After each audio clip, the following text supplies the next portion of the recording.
Kamusta mga ate, kuya, beshi? Si Chari po ito mula sa The Sun, Moon, Stars, PH Tarot.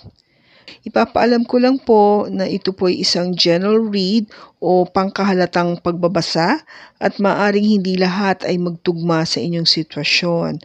I-check din nyo ang inyong Moon, Rising at Venus sign.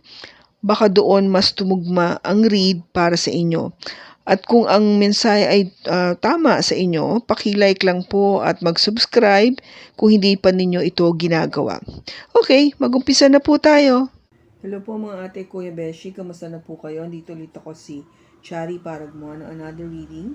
And this is for the sign of Cancer, Sun, Moon, Rising, and Venus. And of course, welcome po yung mga cross-watchers ni Cancer at ang mga bago po nating viewers. Tignan po natin ngayon kung ano yung mensahe na mapipick up po natin para sa pagbasa na to for Cancer.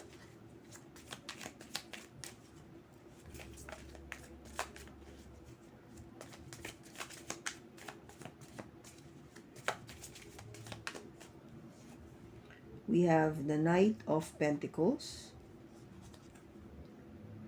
the Six of Wands, the Chariot, the Four of Cups, the Knight of Swords, the King of Swords, the Knight of Cups, the Page of Cups, the Three of Cups, and the Queen of Cups. Wow. Bottom is the Three.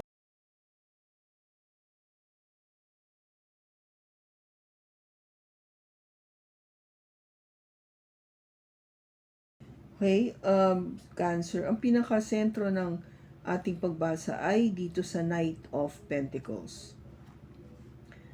Now, yung person na you're dealing with or in a relationship, medyo may pagkamabagal siya sa pagkilos, no? Sa pagbibigay ng love and attention or things na kung meron man kayong pinaplano o gustong mangyari, hindi agad niya to aaksyonan. In other words, talagang dahan-dahan siyang magbigay ng aksyon para sa mga bagay na gusto mong makita or something na talagang kung gabad would for you to know na yung outcome something na that would please you, okay?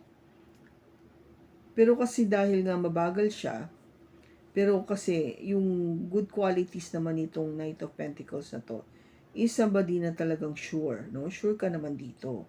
Hindi lang siya talagang, alam mo yun, na pag sinabi mong kailangan mo to o gusto mo to, hindi siya yung tao na gagawin niya agad yun bukas. It would take maybe a week or a month bago niya maibigay yan sa'yo. Kasi siguro gusto niya na hindi lang kung ano yung hiningi mo, but maybe gagawin niya pang mas special yon. Kaya yun yung rason niya kung ba't hindi niya agad ginagawa. But for you, hindi ka makapag-intay. Kung gaba you're getting impatient kasi pakiramdam mo, hindi siya umaaksyon, and it means na baka hindi ka niya na mahal, no? Hindi niya na binibigay yung love and attention na gusto mo.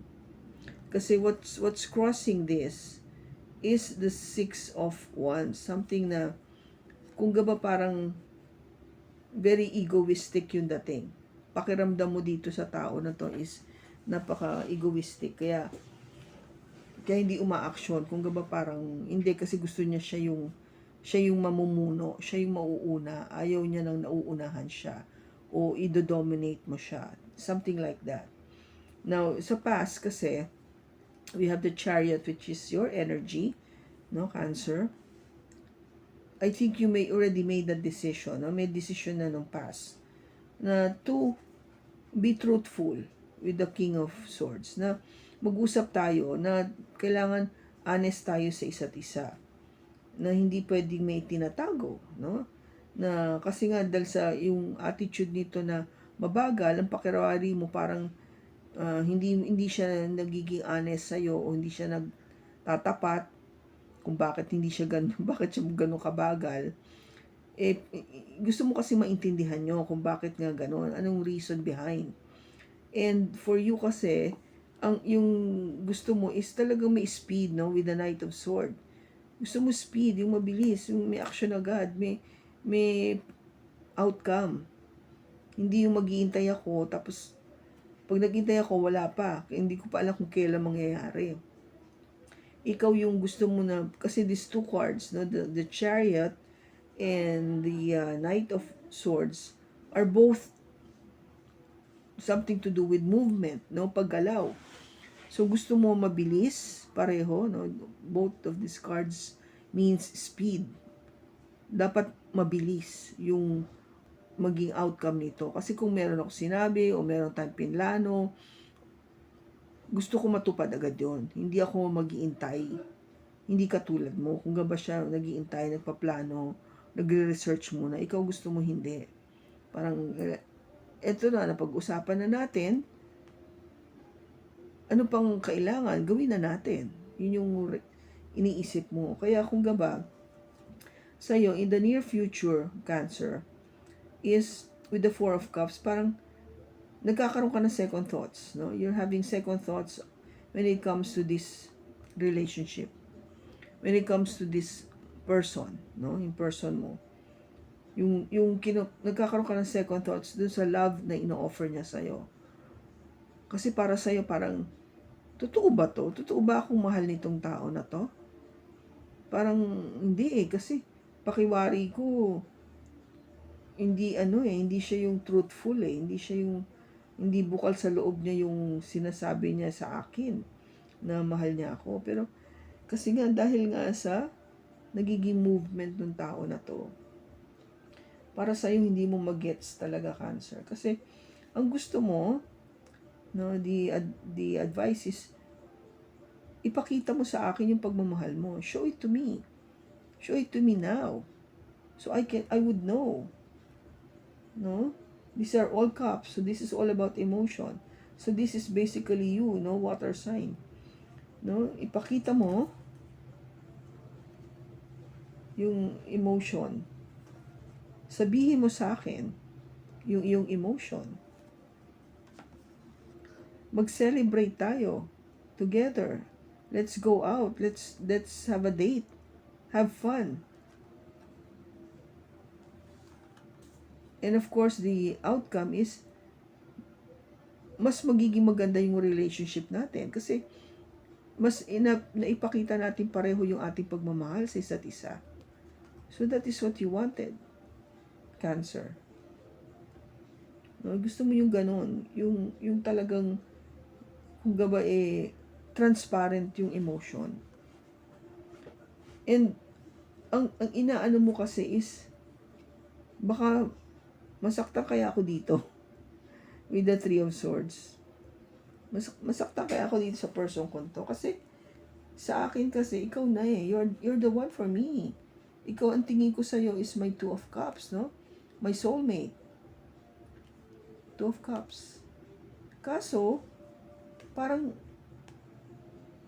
meron akong hindi na parang meron akong hindi nakikita na I'm hoping to see something na from you, pero hindi ko nakikita.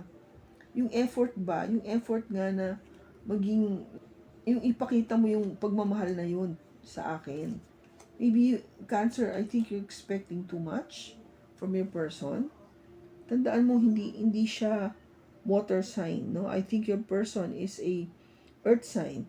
Kasi ito yung Knight of Pentacles. So, you might be dealing with a Taurus, Virgo, or Capricorn. Or, an air sign, Gemini, Libra, or Aquarius. Hindi siya katulad mo na water sign na talagang puro emotion. No, mahal ka niya, no? There is love. Definitely there is love. But iba lang yung way niya to show it to you. Your person has a different way of showing love. And you feel na dahil hindi niya napapakita, baka ma-heartbroken ka. Nasasaktan ka kasi hindi mo nararamdaman yung gusto mong maramdaman from this person. Maybe because ikaw, cancer ka eh. A water sign. So, iba ka magmahal, no? Papakita mo talaga, paparamdam mo, you're very sweet. Talagang you will put that effort. And your person, hindi kaagad niya gagawin yun. Gagawin niya pero hindi kaagad na gusto mo. In other words, kaya nga, you find this person to be somebody na parang egoistic. Yung parang gusto niya na siya yung masusunod, hindi yung ikaw. But of course, the relationship has to be mutual. Pareho kayo, no? Give and take. Reciprocated. Hindi yung isa lang superior, yung isa inferior. It doesn't work that way. Hindi nga kayo magiging masaya kung ganyan. Diba? So, let me clarify. Bakit andito yung Four of Cups? We have, again, the Chariot. Twice na lumalabas yung Chariot. We have the Page of Cups. And Judgment. Okay, so yung bottom niya is the Ten of Swords. So, inaano mo yung ending na to. So, yung tinitignan mo kung bakit ka parang in doubt is because yung speed nga yung speed ng pinapakita nung kanyang sinasabing love is something that you wanted to parang ano na mangyayari. What's the decision? Kasi nga I think it has something to do with movement, yung kabagalan niya. Yung attitude nitong Knight of Pentacles na to na hindi nga niya gagawin kaagad-agad the way you wanted it to be. Kaya nga, I think you really need to stretch more your patience and understanding of how this person works, no, pagdating sa relationship. Ang tanong nga kasi is, kaya mo pa ba? Kasi ang nangyayari, nakikita ko parang you're not happy. No, you're feeling heartbroken. You're feeling heartbroken with this relationship. No? Heartbroken with this relationship. Kasi kung frustrated kayo na hindi niya nabibigay yung love and attention na gusto mo. Okay? So, sa ngayon, ito yung nakikita ko muna, Cancer. At I will do another reading after this. But I will show it to you sa susunod. And abangan mo yon. But sa ngayon, ito muna. And maraming salamat sa pagsama mo sa akin sa pagbasa nito. Sa susunod po muli, ingat ka and God bless.